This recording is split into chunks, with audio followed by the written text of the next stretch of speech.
Halo, kita ada di modul 8. Berdasarkan 3 siklus yang sudah kita bahas sebelumnya, maka kita perlu mengetahui siklus General Ledger dan Financial Reporting. Di dalam siklus buku besar ini, kita akan melihat bagaimana cash flow dari sebuah perusahaan dapat didokumentasikan dengan baik. Brad menyatakan bahwa kegiatan-kegiatan di dalam buku besar atau General Ledger ini dan laporan keuangan sangat penting bagi keberhasilan bisnis atau usaha. Seperti yang kita ketahui, semua pembiayaan, pemasukan, dan pengeluaran di dalam proses bisnis sebuah organisasi harus terdata, tercatat, dan terdokumentasi dengan baik. Buku besar dan pelaporan keuangan ini dimulai ketika anggaran dibuat dan disahkan, kemudian berakhir setelah laporan dibuat dan didistribusikan kepada pihak-pihak yang memang berwenang untuk menerima laporan keuangan ini. Dalam siklus ini, semua data harus divalidasi secara berulang dan secara benar kemudian diinput dan ditransfer sesuai dengan kapasitasnya.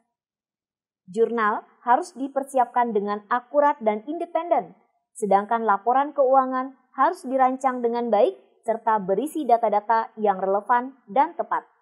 Siklus pelaporan buku besar ini merupakan kegiatan dalam menyesuaikan dan melaporkan semua data yang terlibat di dalam siklus operasional perusahaan. Dalam siklus pembuatan laporan keuangan ini, semua bagian yang terlibat, khususnya di bagian akunting, benar-benar harus mendata dengan baik dan bekerja sama dengan semua bagian yang mengakibatkan atau berinteraksi langsung dengan adanya siklus ini. Biaya operasional dimulai dari biaya produksi, kemudian biaya pengeluaran-pengeluaran lainnya yang terjadi akibat adanya operasional perusahaan juga perlu didata dan dicatat dengan baik.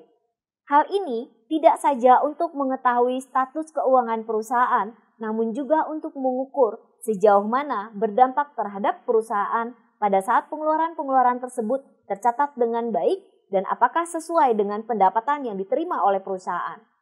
Sehingga tidak perlu terjadi adanya minus-minus terhadap beberapa pengeluaran yang mengakibatkan pendapatan juga tidak maksimal diterima oleh perusahaan.